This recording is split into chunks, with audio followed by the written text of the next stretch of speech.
Моток трикотажной пряжи я установила в джутовую клубочницу. Видео по изготовлению такой клубочницы, а также ссылку на продавца-производителя пряжи со своим промокодом на скидку я оставляю в описании под этим роликом и приступаю к работе. Набрасываю нить на ладонь, оборачиваю, минуя мизинец, вставляю крючок, подхватываю и вывожу первую петлю. Готово.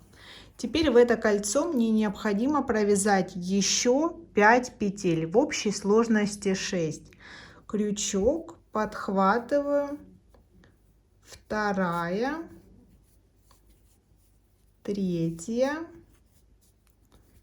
четвертая, пятая и шестая. Складываю пополам и туго максимально затягиваю кольцо. Делаю соединение первого ряда. Любой способ соединения рядов подойдет. Я пользуюсь следующим. Увожу в первую кромочную косу рабочую петлю с лица на изнанку.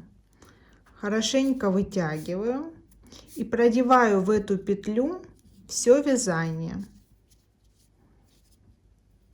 Далее тяну за рабочую нить и круг замыкается.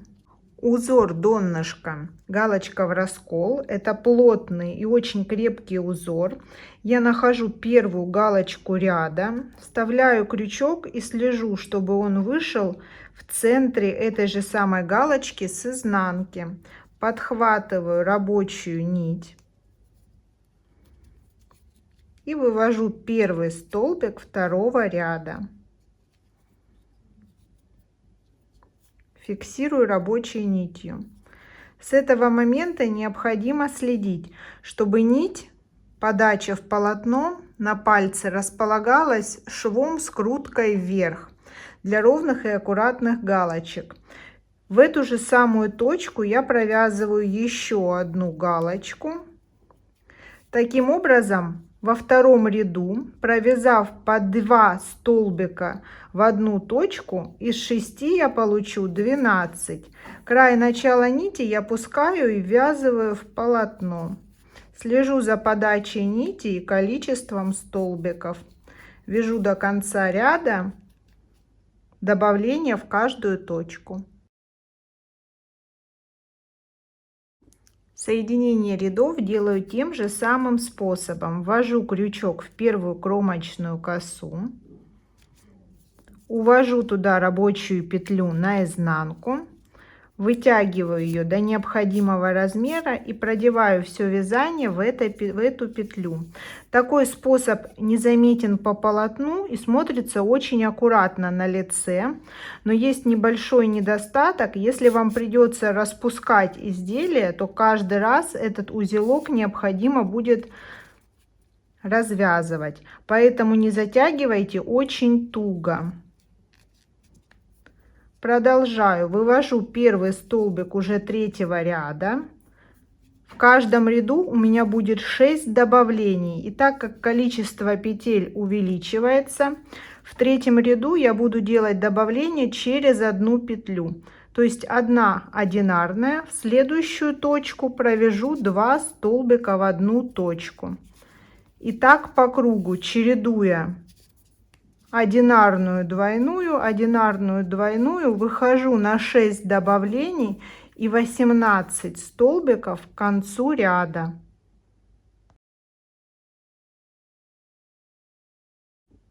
Четвертый ряд начинаю точно так же. С этого ряда важно следить, чтобы добавление текущего ряда не попадало на петли, которые были двойными в предыдущем ряду.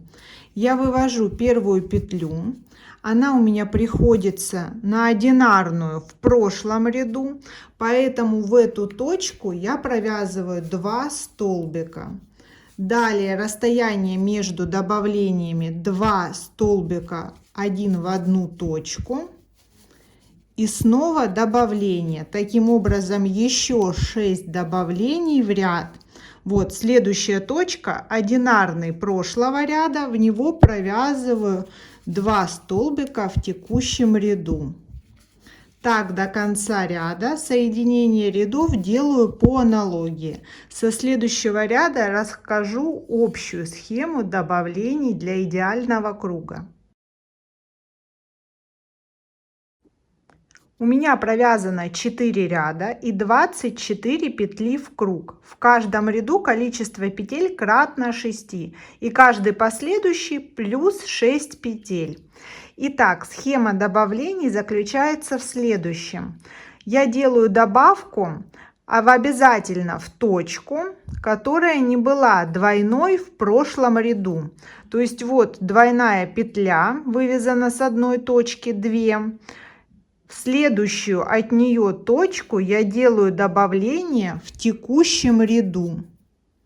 Каждый раз руководствуюсь этим принципом. Вяжу 2 петли в одну точку. Далее каждый следующий ряд увеличивает расстояние между добавлениями на 1 столбик. То есть 3 столбика без добавлений, так как в прошлом ряду было 2. И снова добавление прошлого ряда, и в следующую петлю приходится добавление в текущем ряду. Очень важно, если добавление вы будете провязывать в одну из добавленных в прошлом ряду, то круг будет угловатым. Добавки идут по спирали от центра, как бы раскручиваясь с наклоном. Это очень важно. Продолжаю ряд. Делаю 6 добавлений. Можно проверять себя, пересчитывая добавки в круг и контролируя количество петель. И в какой бы точке ни начинался каждый последующий ряд, я нахожу первое текущее добавление прошлого ряда, провязываю его и в следующую за ним точку в раскол провязываю добавление в этом ряду. То есть вот эта точка, куда я провязываю 2 столбика. И в этом ряду по аналогии вяжу уже через 4 одиночных в каждую пятую и так далее до необходимого диаметра круга. Контролирую, проверяю количество добавлений, количество петель и навязываю необходимый размер.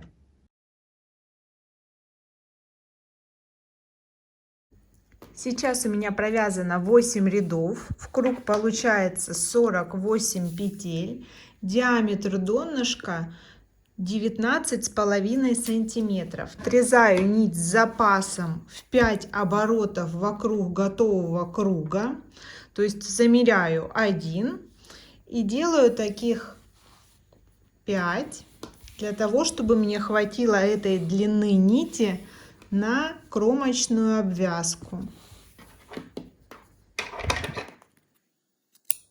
Готово. Теперь вытягиваю последнюю петлю, вставляю крючок в кромочную косу и делаю соединение ряда.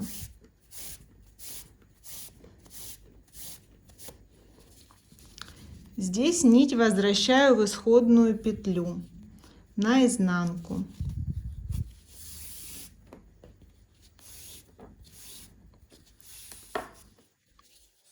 Готово бесшовное соединение. Теперь перехожу к обвязке, вставляю крючок в кромочную косу края и поочередно, протягивая петли в предыдущую петлю, провожу по кругу обвязку в каждую точку. По завершению обвязки точно так же делаю соединение с первой петлей и увожу нить в исходную на изнанку. Далее хорошенько отпариваю, даю остыть и высохнуть. Отпариваю с помощью утюга и влажной хлопчатобумажной ткани для того, чтобы не осталось следов на заготовке.